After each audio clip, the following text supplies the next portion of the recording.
يخرجهم من الظلمات إلى النور والذين كفروا أولياؤهم الطاغوت يخرجونهم من النور إلى الظلمات.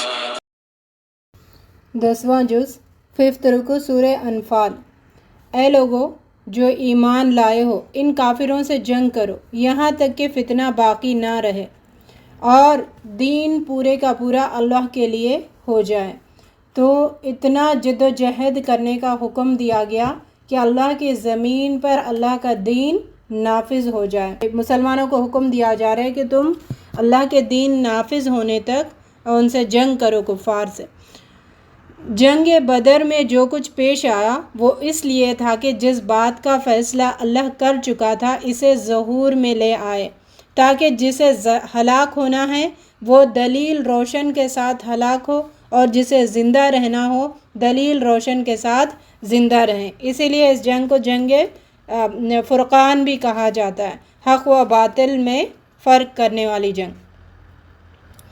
مال غنیمت کی تقسیم کا 5واں حصہ خدا کا ہے، اس کے رسول کا اور اہل قرابت کا، یتیموں کا، محتاجوں کا اور مسافروں کا.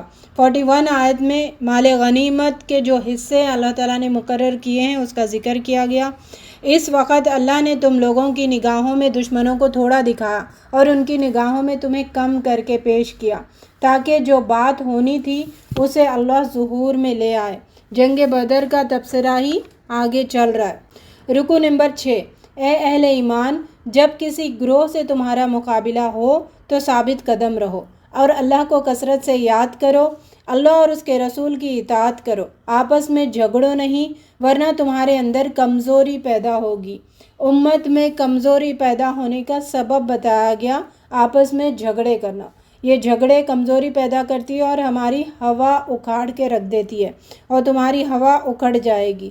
جنگ سے پہلے شیطان انہیں اکسا رہا تھا، آج تم پر کوئی غالب نہیں آ سکتا اور یہ کہ میں تمہارا ساتھ ہوں. لیکن جب آمنا سامنا ہوا تو الٹے پاؤں پھر گیا اور کہنے لگا میرا تمہارا ساتھ نہیں ہے. ایسے شیطان کے ہتھ کنڈے ہوتے ہیں، پہلے وعدے دلاتا ہے، امیدیں دلواتا ہے، بعد میں اپنا پلو جھاڑ لیتا ہے. میں وہ کچھ دیکھ رہا ہوں جو تم لوگ نہیں دیکھتے، مجھے خدا سے ڈر لگ رہا ہے. رکو نمبر 7. منافق اور وہ لوگ جن کے دل میں روگ لگا ہوا ہے مسلمانوں کو دیکھ کر کہتے ہیں کہ ان لوگوں کو تو ان کے دین نے خبط میں مبتلا کر رکھا ہے. جو کچھ کافروں کے ساتھ ہوا وہ ایسا ہی ہے جیسے پہلے کے سرکش لوگوں کے ساتھ پیش آتا رہا. جنگ بدر میں ان کا قتل و غارت گری، کافروں کی شکست، ان کے منکر آیات الہی ہونے پر اللہ نے انہیں پکڑا. اللہ کی یہ بھی سنت ہے کہ وہ کسی نعمت کو جو اس نے کسی قوم کو عطا کی ہے اس وقت تک نہیں بدلتا جب تک کہ وہ قوم خود اپنے طرز عمل کو بدلتی نہیں ہے. تو جب تک ہم اپنے آپ کو بدلنے کی کوشش نہیں کرتے، ہدایت کے راستے پر آنے کی کوشش نہیں کرتے، اللہ بھی ہدایت کا راستہ نہیں دیتا. اللہ کے نزدیک زمین پر چلنے والی مخلوق میں سب سے بدتر وہ لوگ ہیں جنہوں نے حق کو ماننے سے انکار کر دیا، جانوروں سے بھی بدتر. اور کس طرح وہ اسے قبول کرنے کے لیے تیار نہیں ہیں. جو لوگ مسلمانوں کے کیے گئے معاہدے کو ہر موقع پر توڑتے ہیں، اگر وہ تمہیں لڑائی میں مل جائیں تو ایسی خبر لو کہ ان کے بعد دوسرے لوگ ایسی روش نہ اختیار کریں. تم لوگ جہاں تک ممکن ہو زیادہ سے زیادہ طاقت اور تیار گھوڑے ان کے مقابلے میں مہیا رکھو. جنگ پر اکسایا جا رہا ہے تاکہ ان کے ذریعے سے اپنے دشمنوں کو اور دوسرے اعداء کا خوف زاد کرو. اگر دشمن صلح اور سلامتی کی طرف مائل ہوں تم بھی ان کے لیے آمادہ ہو جاؤ. وہی اللہ ہے جس نے مومنوں کے دل ایک دوسرے کے ساتھ جوڑ دیے. اگر تم روئے زمین کی ساری دولت بھی خرچ کر ڈالتے تو ان لوگوں کے دل نہ جوڑ سکتے تھے، مگر وہ اللہ ہے جس نے ان لوگوں کے دل جوڑ دیے. رکو 9. اے نبی صلی اللہ علیہ وسلم مومنوں کو جنگ پر ابھارو. اگر تم میں سے 20 آدمی صابر ہو تو وہ 200 پر غالب آئیں گے.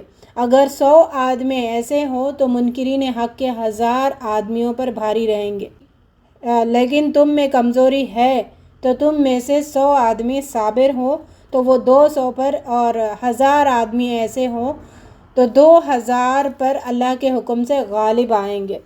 طاقتور مومن اور طاقتور سوچے رکھنے پر ترغیب دلائی جا رہی ہے۔ کسی نبی کے لیے یہ عیب نہیں کہ اس کے پاس قیدی ہوں جب تک کہ وہ زمین میں دشمنوں کو اچھی طرح کچل نہ دے۔ رکوع 10۔ جن لوگوں نے ایمان قبول کیا اور ہجرت کی، اللہ کی راہ میں اپنی جانیں لڑائیں اور اپنے مال کھپائے، اور جن لوگوں نے ہجرت کرنے والوں کو جگہ دی اور ان کی مدد کی، وہی دراصل ایک دوسرے کے ولی ہے۔ جو مسلمان دارالہجرت سے باہر ہیں، اگر وہ دین کے معاملے میں مدد مانگے تو ان کی مدد کرنا تم پر فرض ہے۔ جو لوگ منکرین حق ہے وہ ایک دوسرے کی حمایت کرتے ہیں۔ اللہ کی کتاب میں خون کے رشتہ دار ایک دوسرے سے زیادہ حقدار ہے۔ یقیناً اللہ ہر چیز کو جانتا ہے۔ خون کے رشتہ دار حقوق کے حساب سے زیادہ حقدار ہے، لیکن اللہ تعالیٰ نے دین کا جو رشتہ ہے اس میں محبت زیادہ رکھی ہے۔ سورہ توبہ سیکنڈ گروپ کی آخری مدنی صورت ہے، جس میں غزوہ حنین کی بعض آیتیں آئی ہیں اور غزوہ تبوک کا ذکر کیا جا رہا ہے، اور اس میں یہاں سے سورہ توبہ سے 7 طوال یعنی لمبی 7 صورتیں پارٹ مکمل ہوتا ہے۔ یہ قرآن کا بڑی صورتوں کا پارٹ ہے، اور یہاں سے بڑی صورتیں مکمل ہوتی ہے سورہ توبہ سے، اس کے بعد چھوٹی صورتیں آئیں گی۔ اس سورہ میں مشرکین سے اعلان برات کا ذکر کیا گیا اور اس بات سے صورت کا شروعات کی گئی ہے، اور اہل کتاب کا رسول کے ساتھ دینے کا ذکر کیا گیا، اور بڑا حصہ اس صورت کا منافقون کا ذکر ہے۔ ان کو سختی سے محاسبہ ان کا کیا گیا، وارن کیا گیا، ان کی ساری حرکتوں کو کھول کر رکھ دیا گیا۔ یہ 3 گروہ ہے جن کا یہاں پہ نقشہ کھینچا گیا۔ رکوع نمبر 1، مشرکین سے اعلان برات اور ان کو 4 مہینوں کی مہلت کا ذکر کیا گیا۔ 4 مہینے چل پھر لو اس زمین میں، اس کے بعد یہاں سے نکل جاؤ، اور لیکن جو اگر ٹیکس دے کر رہنا چاہتے ہیں، فدیہ دے کر، تو رہ سکتا ہے۔ ان کو بعد میں 9 ہجری میں آخری دور میں ان کو بھی نکال دیا گیا۔ اسلام قبول کرو تو رہو یا پھر یہاں سے نکل جاؤ، یہ آپشنز ان کو دیے گئے۔ اطلاع عام ہے اللہ اور اس کے رسول کی طرف سے حج اکبر کے دن تمام لوگوں کے لیے کہ اللہ مشرکین سے بری الذمہ ہے اور اس کا رسول بھی۔ اگر تم لوگ توبہ کر لو تو تمہارے لیے ہی بہتر ہے۔ انکار کرنے والوں کو سخت عذاب کی خوشخبری سنا دو۔ پس جب حرام مہینے گزر جائیں تو مشرکین کو قتل کرو جہاں پاؤ، اور انہیں پکڑو اور گھیرو، اور ہر گھات میں ان کی قبر لینے کے لیے بیٹھو۔ پھر اگر وہ توبہ کر لے اور نماز قائم کرے اور زکوٰۃ دے تو انہیں چھوڑ دو۔ اگر مشرکین میں سے کوئی شخص پناہ مانگے تمہارے پاس آنا چاہے تو اسے پناہ دو، یہاں تک کہ وہ اللہ کا کلام سن لے۔ رکوع 2، مشرکین کے ساتھ کوئی عہد کیسے ہو سکتا ہے جبکہ ان کا حال یہ ہے کہ تم پر قابو پا جائے تو نہ تمہارے معاملے میں کسی قرابت کا لحاظ کریں گے، نہ کسی معاہدے کی ذمہ داری کا۔ انہوں نے اللہ کی آیات کے بدلے تھوڑی سی قیمت قبول کر لی، پھر اللہ کے راستے سے سد راہ بن کر کھڑے ہو گئے۔ ہمیشہ زیادتی انہی کی طرف سے ہوئی ہے۔ اگر یہ توبہ کر لے اور نماز قائم کرے، زکوٰۃ دے تو یہ تمہارے دینی بھائی ہے۔ اگر یہ اپنے عہد کو توڑ دے، دین پر حملہ کرے تو ان سے جنگ کرو کہ وہ باز آ جائیں۔ کیا تم ان سے ڈرتے ہو؟ اگر تم مومن ہو تو اللہ کا زیادہ مستحق ہے کہ تم اس سے ڈرو۔ مشرکین کی حرکتیں اور ان کے ساتھ کیسا رویہ ہونا چاہیے مسلمانوں کا، اس پر روشنی ڈالی جا رہی ہے۔ کیا تم لوگوں نے سمجھ رکھا ہے کہ یوں ہی چھوڑ دیا جاؤ گے؟ حالانکہ اللہ نے دیکھا ہی نہیں کہ تم میں سے کون وہ لوگ ہیں جنہوں نے اس کی راہ میں جان فشانی کی، اور اللہ اور رسول اور مومنوں کے سوا کسی جگری دوست مت بناؤ۔ یہ آیت نمبر 16 ہے۔ امتحان میں سچے اور جھوٹے کا فرق واضح ہوگا۔ اگر امتحان نہیں کریں گے اللہ تعالیٰ تو سچا اور جھوٹا واضح ہوگا ہی نہیں۔ رکوع 3، اللہ کی مسجدوں کے خادم تو وہی لوگ ہو سکتے ہیں جو اللہ اور روز آخر کو مانیں گے۔ یعنی مشرکین کو زیب نہیں دیتا کہ مسجدوں کو آباد کرے، وہ ان کی شان نہیں ہے۔ مسجد تو آباد اللہ کے خادم ہی کر سکتے ہیں، اور نماز قائم کرے اور زکوٰۃ دے، اور اللہ کے سوا کسی سے نہ ڈرے۔ اور مشرکین جو حاجیوں کو پانی پلاتے ہیں اور مسجد حرام کی مجاوری کرتے ہیں، اور وہ جو ایمان لاتے ہیں اللہ پر اور روز آخر پر اور اللہ کے راستے میں جان فشانی کرتے ہیں، اللہ کے نزدیک دونوں برابر نہیں ہو سکتے۔ دو گروپ کا ذکر، نیک کاروں کو اللہ تعالیٰ اپنی رحمت، خوشنودی اور بہشت کی خوشخبری سناتا ہے، اس کے ساتھ ساتھ جو برے ہیں ان کو برے انجام سے ہمکنار کرتا ہے۔ اے اہل ایمان، اپنے باپوں، یہ آیت آ رہی ہے، یہ وہ چیزیں ہیں جن کی محبت اگر غالب آ گئی تو ایمان ڈگمگانے لگتا ہے۔ انسان کمپلیٹ چینج۔ اگر محبت غالب نہیں ہے تو ایمان سلامت رہتا ہے، تو محبت غالب ہو گئی تو ایمان کا بیڑا غرق ہو جاتا ہے۔ تو وہ کون سے لوگ ہیں جن کی محبت ہمیں غالب کرنے سے روکا گیا؟ آیت 23 میں بتایا گیا، تمہارے باپ بھائی ایمان کے بدلے کفر کو ترجیح دے تو ان سے دوستی مت رکھو، ان سے دور ایک کنارہ کشی اختیار کرو۔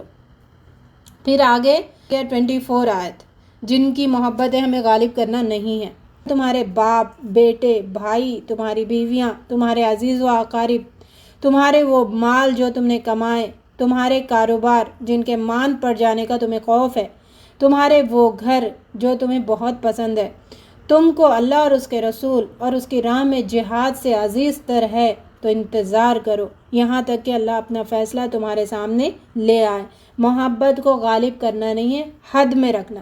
دنیا کی ہر چیز کو حد میں رکھنے کی یہاں پہ ترغیب دی گئی ہے۔ آگے رکوع نمبر 4، یہاں پہ حنین، غزوہ حنین کے بارے میں ذکر ہے ایک آیت میں۔ حنین فتح مکہ کے بعد یہ ہوا تھا، جو حوازن اکٹھا ہو رہے تھے مسلمانوں پر حملہ کرنے کے لیے، تو نبی صلی اللہ علیہ وسلم نے بھی حکم دیا کہ فتح مکہ میں جو شامل ہوئے اور فتح مکہ کے بعد جو مسلمان ہوئے وہ سب نکلے۔ 12,000 کا لشکر مسلمانوں کا تھا اور مشرکین صرف 4,000 تھے۔ دیکھیں جنگ بدر کا ذکر تو سورہ توبہ میں، جہاں پہ مسلمان کم تھے اور مشرکین زیادہ تھے، اور یہاں پر مسلمان زیادہ مشرکین کم، لیکن مسلمانوں کی فتح نہیں ہوئی۔ کس وجہ سے؟ کہ بعض مسلمان اس میں اترانے لگے اپنی کثرت تعداد کی وجہ سے، ہم زیادہ ہم تو کامیاب ہو کے رہیں گے، تو پھر اللہ تعالیٰ نے ان کو سبق سکھایا۔ بعد میں جیتے مسلمان، لیکن ان پر حملہ ہوا، بری طریقے سے پھنسے، ان پر زمین تنگ کر دی گئی، اور رسول صلی اللہ علیہ وسلم کی انہوں نے بات نہیں مانی۔ تو یہ ایک سبق ان کو سکھایا گیا غزوہ حنین کے تحت، کہ کثرت کے وجہ سے تم اتراؤ مت، اصل کامیابی تمہارے ایمان کے تحت ہے، اللہ تعالیٰ ایمان کو جج کر کے تمہیں کامیابی دے گا۔ حنین کے روز تمہیں کثرت تعداد کا غرہ تھا، مگر وہ تمہارا کچھ نہ کام آئی۔ اس وقت زمین تم پر تنگ ہو گئی اور تم پیٹ پھیر کر بھاگ نکلے، بعد میں اللہ نے تم پر فضل کیا، منکرین حق کو سزا دی۔ پھر اپنے پیغمبر اور مومنوں پر اپنی طرف سے تسکین نازل فرمائی اور فرشتوں کے لشکر اتارے اور کافروں کو عذاب دیا۔ خدا کے بعد کس پر تم مہربانی سے توجہ کر سکتے ہو؟ اللہ غفور الرحیم۔ اور یہاں پہ غیروں کی عبادت کی ناپاکی کا ذکر کیا گیا، یعنی عقائد و اعمال کی ناپاکی کا ذکر کیا جا رہا ہے۔ مشرکین ناپاک ہے۔ ناپاک کیسے ہیں مشرکین؟ ان کے جسم ناپاک نہیں ہے، وہ ناپاک اس وجہ سے ہیں کہ ان کے عقائد ناپاک ہے اور ان کے اعمال ناپاک ہے۔ لہٰذا اس سال کے بعد یہ مسجد حرام کی قریب بھٹکنے نہ پائیں۔ یہ 9 ہجری میں ابو بکر صدیق رضی اللہ تعالیٰ عنہ جو حج کے لیے آئے تھے، وہاں پر اعلان کر دیا گیا کہ اب یہاں پر کوئی مشرک نہیں آئے، حج کے لیے نہ آئے، عبادت کے لیے نہ آئے۔ پیچھے حضرت علی رضی اللہ تعالیٰ عنہ کو بھیج کر حج کے روز یہ برات کا اعلان کر دیا گیا۔ کوئی مشرک حج کے لیے نہیں آئے گا اور نہ ہی عریاں ننگا ہو کر حج کرے گا، نہ ننگا ہو کر طواف کرے گا۔ اگر تمہیں مفلسی کا خوف ہے، یعنی پھر مسلمانوں کو بتایا جا رہا کہ تم ڈر رہے ہو اگر ان کو برات ہو گئی تو پھر ان سے تجارت ختم ہو جائے گی، پھر ہم غریب ہو جائیں گے، تو ان کو بتایا گیا اب تجارت بند ہوگی تو یعنی اللہ تعالیٰ کا فضل ہے، اللہ تعالیٰ تمہیں غنی کرنے والا ہے، ان کی تجارت سے تمہیں، ان کی دوستی سے تمہیں کوئی فائدہ ہونے والا نہیں ہے۔ مشرکین ناپاک ہے، لہٰذا اس سال کے بعد یہ مسجد حرام کی قریب نہ بھٹکنے پائیں۔ جنگ کرو اہل کتاب میں سے ان لوگوں کے خلاف جو اللہ اور روز آخرت پر ایمان نہیں لاتے، جو کچھ حرام قرار دیا گیا ہے اسے حرام نہیں کرتے اور دین حق کو اپنا دین نہیں بناتے۔ ان سے لڑو یہاں تک کہ وہ جزیہ دے اور چھوٹے بن کر رہیں۔ تو اللہ تعالیٰ حق والوں کو اونچا کرتا ہے اور باطل کو نیچا کر کے دکھاتا ہے، یہ اللہ تعالیٰ کی سنت ہے۔ یہاں تک ہم سٹاپ کرتے ہیں۔ 5 رکوع سورۃ توبہ آیت 30 سے۔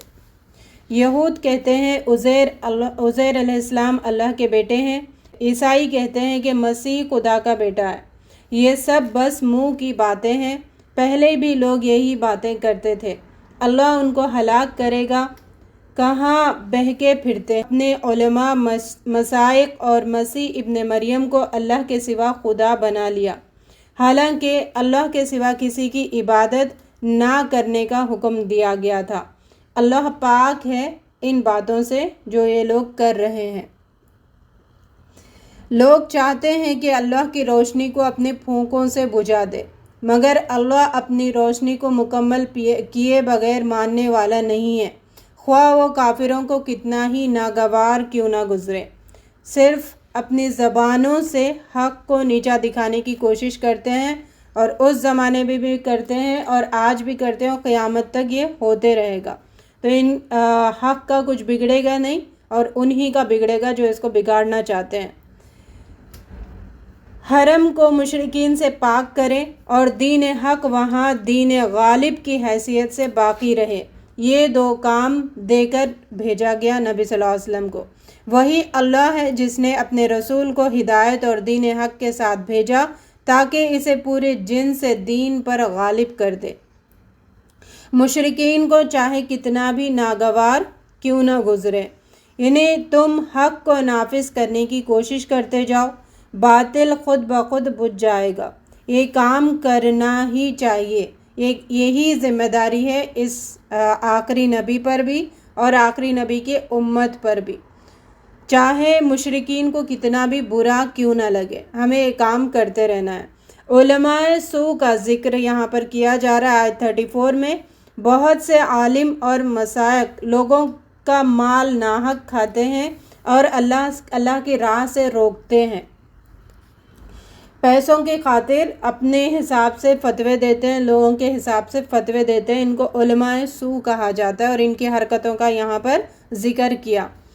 جو سونے چاندی کو جمع کر کے رکھتے ہیں اور انہیں خدا کی راہ میں خرچ نہیں کرتے، ایک دن آئے گا کہ اسی سونے اور چاندی پر جہنم کی آگ دہکائی جائے گی، پھر اسی سے ان لوگوں کی پیشانی، پہلو اور پیٹھوں کو داغا جائے گا۔ اللہم اجرنا من النار۔ یہ ہے وہ خزانے جو تم نے اپنے لیے جمع کیا تھا، اب اپنی سمیٹی ہوئی دولت کا مزہ چکھو۔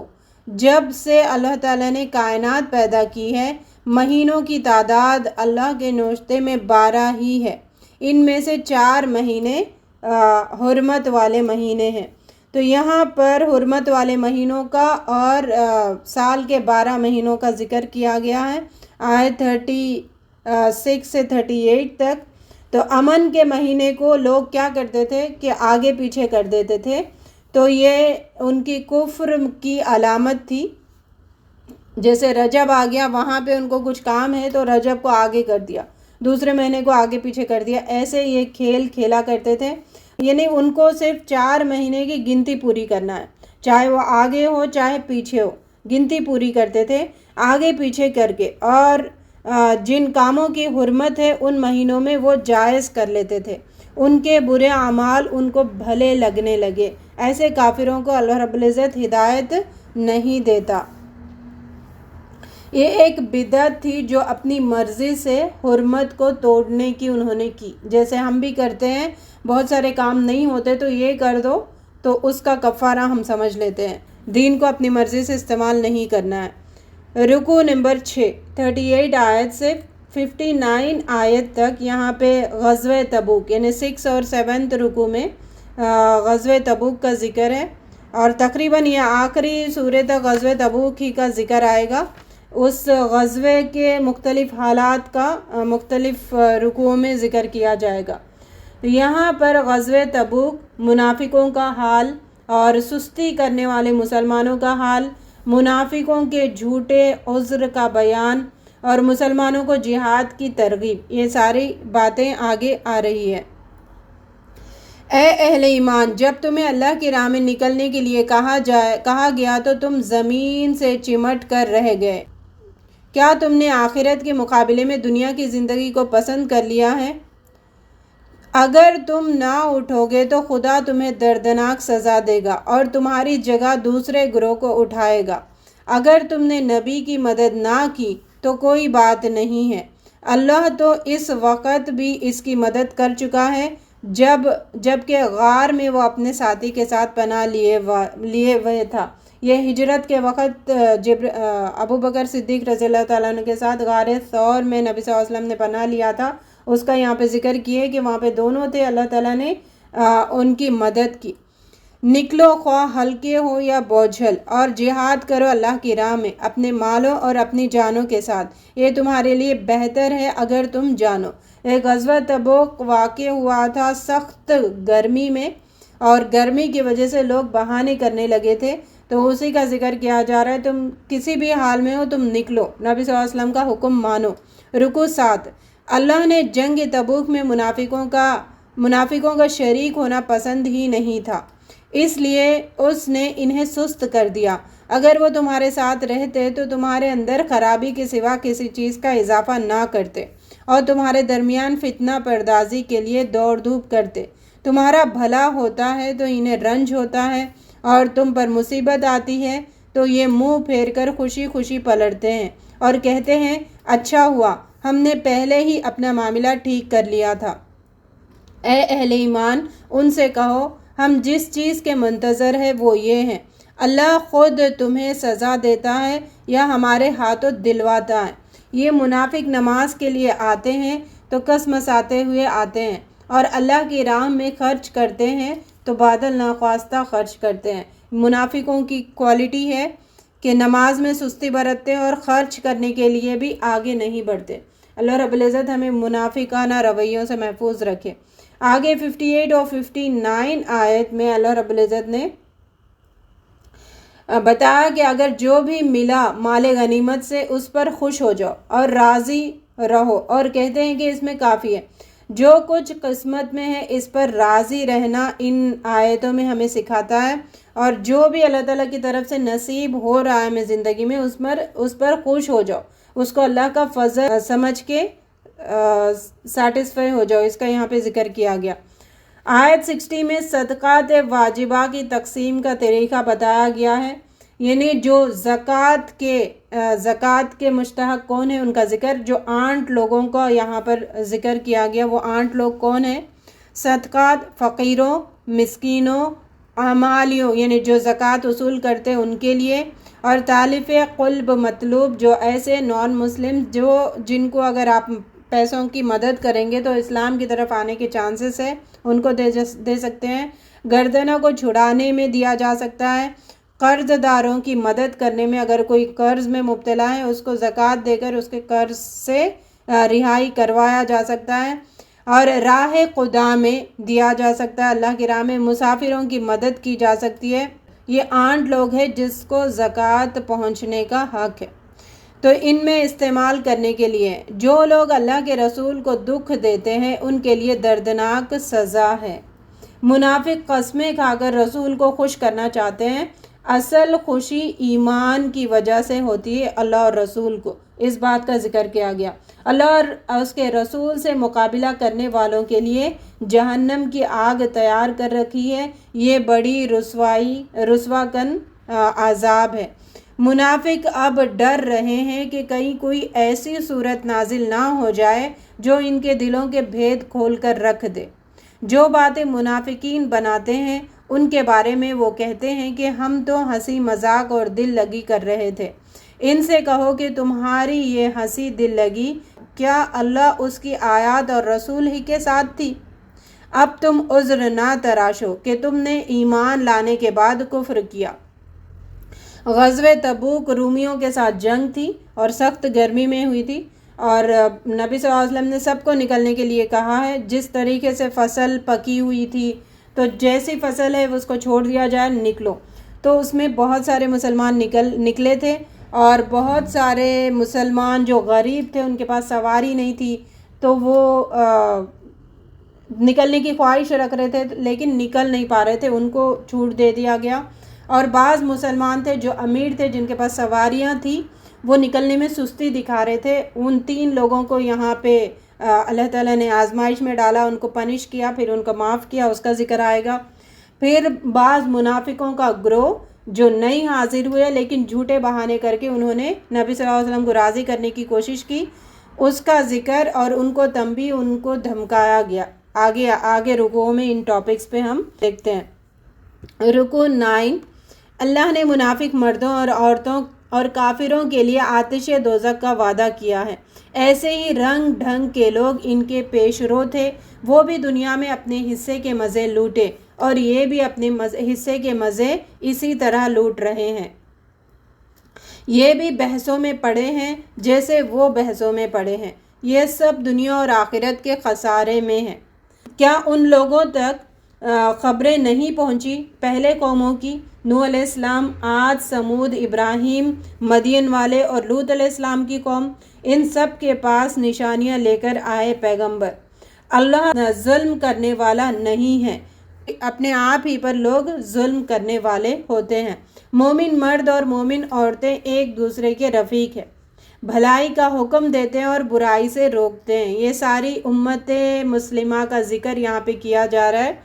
ہاں، تمام لوگ، یہ فرینڈشپ کی بات نہیں ہے، ایک مسلمان ایک دوسرے کو ایمان کی طرف ڈھکیلتے ہیں، اس کا ذکر ہے۔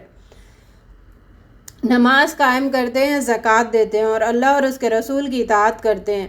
یہ وہ لوگ ہیں جن پر اللہ رحمت نازل کرتا ہے اور اس کے لیے جنتیں ہیں، اور سب سے بڑھ کر یہ کہ اللہ کی خوشنودی انہیں حاصل ہوگی۔ ربنا جعلنا منہم، اللہ رب العزت ہمیں ان میں شامل فرمائے۔ رکوع 10، اے نبی صلی اللہ علیہ وسلم، کفار اور منافقین کا ڈٹ کر مقابلہ کرو، ان کے ساتھ سختی کے ساتھ پیش آؤ، اگر یہ اپنی روش سے باز آئے تو انہی کے لیے بہتر ہے۔ انہیں خرچ کرنے والے منافقین جو مسلمانوں کا مذاق اڑا رہے تھے، ان کا یہاں پہ ذکر کیا جا رہا ہے کہ مسلمان یہاں پہ بڑھ چڑھ کر حصہ لیے تھے، انہوں نے اپنا مال یہاں پہ صرف کیا تھا۔ بعض غریب مسلمان بھی ایسے تھے جنہوں نے رات بھر محنت کر کے 1 سا کھجور اس جنگ میں اپنا حصہ دیا، اس پر منافق ہنس رہے تھے، مذاق اڑا رہے تھے، اس کا بھی یہاں پہ ذکر آ رہا ہے۔ منافقون کا حال جو مرتد ہو گئے تھے، اگر یہ توبہ کر لیں تو ان کے حق میں بہتر ہوگا، اگر منہ پھیر لے تو دنیا اور آخرت میں دکھ دینے والا عذاب دے گا اور کوئی دوست و مددگار نہیں ہوگا۔ بعض لوگ ایسے بھی ہیں جنہوں نے اللہ سے عہد کیا تھا کہ اگر اس نے اپنے فضل سے نوازا تو ہم خیرات کریں گے اور صالح بن کر رہیں گے، مگر جب اللہ نے ان کو دولت مند کر دیا تو وہ بخل پر اتر آئے اور عہد سے پھر گئے۔ اس بد عہدی کی وجہ سے اللہ نے ان کے دلوں پر نفاق بٹھا دیا۔ عہد توڑنا یہ نفاق کی بیج کو جنم دینے کا سبب بنتا ہے، اس لیے جو بھی وعدے ہم نے اللہ سے کیے، رسول سے کیے، لوگوں سے کرتے ہیں، وعدوں کا پاس رکھنا بہت ضروری ہے، اور اسلام اس پر بہت فوکس کرتا ہے۔ اللہ رب العزت ہمیں عہدوں کو پورا کرنے والوں میں شامل فرمائے۔ مسلمان دل کھول کر خیرات کرتے ہیں اور صرف اتنا ہی کما سکتے ہیں جتنی مزدوری کرتے ہیں۔ ان پر جو طعن کرتے ہیں وہ ہنستے ہیں، خدا ان پر ہنستا ہے، ان کے لیے تکلیف دینے والا عذاب ہے۔ نبی صلی اللہ علیہ وسلم نے فرمایا نا، 3 کاموں کا اجر اللہ رب العزت نے دنیا میں نہیں بتایا، کتنا اجر دوں گا اس کا ذکر نہیں ہے۔ وہ 3 کام کون سے ہیں؟ ایک ہے روزہ، روزے کا اجر اللہ تعالیٰ اپنی مرضی سے دیں گے بندے کی نیت کے مطابق۔ دوسرا، معاف کرنے والے کا بھی اجر اللہ تعالیٰ نے اپنے ذمے رکھ لیا ہے کہ میں دوں گا۔ تیسرا، جو لوگ مذاق اڑاتے ہیں اور اس پر لوگ برداشت کرتے ہیں، صبر کرتے ہیں، اس کا بھی اجر اللہ تعالیٰ نے اپنے پاس رکھا ہے، اس کا کتنا ملے گا وہ نہیں پتا۔ تو یہ 3 کام کرنے والے بنے ہم سب، ہنسنے والوں کو ہنسنے دے، ہمیں اپنا کام کرتے رہنا ہے۔ اے نبی صلی اللہ علیہ وسلم، تم ان منافقوں کے لیے معافی کی درخواست کرو نہ کرو۔ اگر تم 70 مرتبہ انہیں معاف کرنے کی درخواست کرو گے تو اللہ انہیں ہرگز معاف نہیں کرے گا۔ ان کی یہ بدبختی تھی کہ اللہ تعالیٰ نے ان کی معافی بھی نہیں، معافی کوئی مانگ رہے تو بھی ان کی دعائیں قبول نہیں کرنے کا وعدہ کیا ہے۔ یعنی منافق اس وجہ سے ہنستے ہیں کہ وہ خود تو بخیل ہے، اور جو بخیل کیا ہوتا ہے، دوسرے جب دیتے ہیں تو ان کو روکنے کی کوشش کرتا ہے، تاکہ خود بھی نہیں دے رہا ہے تو دوسرے بھی نہ دے، تو خود کے اوپر سے الزام ہٹ جائے گا۔ یہ بخیلوں کی علامت ہوتی ہے۔ رکوع نمبر 11، منافقین گھر بیٹھے رہنے پر خوش ہوئے، انہیں گوارا نہ ہوا کہ اللہ کے راہ میں جان و مال سے جہاد کرے۔ انہوں نے لوگوں سے کہا کہ اس سخت گرمی میں نہ نکلو، ان سے کہو کہ جہنم کی آگ اس سے زیادہ سخت ہے۔ منافق دنیا کے تھوڑے سے سانس لینے کو ترجیح دیتے ہیں، آخرت میں ان کے اعمال کے بدلے لمبا وقت، یعنی بہت سا وقت وہ روئیں گے۔ تو دنیا کی تھوڑی سی خواہش، تھوڑے سے مزے کے لیے ہم آخرت کی لمبے وقت کے لیے بہت سے وقت کو برباد کر دیتے ہیں۔ اللہ رب العزت ہمیں اس کی عقل عطا فرمائے۔ رومیوں سے جنگ تبوک میں تو شامل نہیں ہوئے، لیکن اس کے بعد اگر یہ کسی بھی جنگ میں شامل ہونے کا ارادہ کریں تو شامل مت کرنا، جیسے پہلے بیٹھے رہے ویسے ہی ہر دفعہ بیٹھے رہنے کا حکم دیا، ان کو آگے مت لے کے جانا کسی بھی جنگ میں۔ اور اے نبی صلی اللہ علیہ وسلم، آئندہ ان منافقوں میں سے جو کوئی مرے اس کی نماز جنازہ تم ہرگز نہ پڑھانا اور نہ اس کی قبر پر کھڑے ہونا۔ منافقوں کی سخت تنبیہ کی جاتی ہے قرآن میں، بہت ان کافروں کی بھی نہیں، کافروں سے بھی زیادہ تنبیہ منافقوں کی کرتے ہیں، انہیں جانتے بوجھتے مانتے ہوئے بھی نہیں مانتا نا، اس لیے بہت اللہ تعالیٰ کو غصہ ہے اس سے۔ اللہ رب العزت ہمیں منافقت سے محفوظ رکھے، کیونکہ انہوں نے اللہ اور اس کے رسول کے ساتھ کفر کیا ہے۔ جس مال اور اولاد کی محبت میں اللہ اور رسول کے فرمان کو پس پشت ڈال دیا، اسی مال اور اولاد سے اللہ تعالیٰ ان کو عذاب دے گا۔ یعنی مال کے پیچھے اور اولاد کے پیچھے لوگ اپنے دین کو تباہ کر دیتے ہیں، تو ایسے مال وہ حاصل کرتے رہتے ہیں، اللہ تعالیٰ اس مال کے ذریعے سے انہیں پنشمنٹ ایسے دیتا ہے کہ وہ اس میں لطف حاصل نہیں ہوتا۔ مال کماتا ہے، اس میں نہ برکت ہوتی ہے نہ فائدہ پہنچتا ہے، تو کمانے میں لگا دیتے ہیں، اللہ تعالیٰ کا پنشمنٹ ہے۔ اس کے حصول میں تکلیف اور مشقت برداشت کرتے رہتا ہے، یہ ان کی اللہ کی یاد سے غفلت کرنے کی سزا ہے۔ مال اور اولاد کی محبت نے ان کی عقل کو سلب کر لیا اور یہ موت تک اسی میں سرگرما رہیں گے، یہ ہے ان کا عذاب۔ اللہ رب العزت ہمیں ہر چیز کو میانہ روی سے لینے والا بنائے اور ہر چیز کا حق میانہ روی سے ادا کرنے والا بنائے۔ اللہ نے مالدار منافقین کے بارے میں ارادہ کر لیا ہے کہ اس مال و اولاد کے ذریعے سے اسی دنیا میں اس کو سزا دے گا۔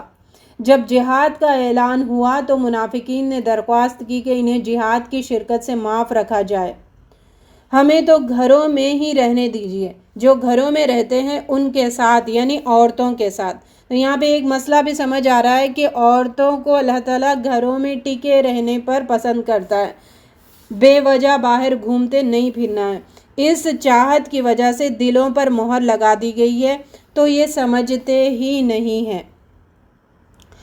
بخلاف اس کے جو ایمان لائے ہیں انہوں نے اپنی جان و مال سے جہاد کیا ہے، اب ساری بھلائیاں انہی کے لیے ہیں۔ ایمان والے کاہل نہیں ہوتے جیسے منافقوں کی طرح، اور فرحان و بشارت حاصل کرنے کی فکر والے ہوتے ہیں، خوشیوں کے طلبگار ہوتے ہیں، آخرت کی خوشیوں کے۔ اور ایمان والوں کی نظر فوز عظیم یعنی بلند ترین چیز پر ہوتی ہے، دائمی عیش حاصل کرنے کی جد و جہد ان کے اندر ہوتی ہے، اور اللہ پاک اہل جنت بننے کی رغبت رکھتے ہیں ان کے اندر، اور ان کو ویسی زندگی گزارنے کی توفیق عطا فرماتے ہیں۔ یہ رغبت انہیں خسارے سے بچاتی ہے۔ اللہ رب العزت ہمیں ان میں شامل فرمائے۔ ربنا جعلنا منہم۔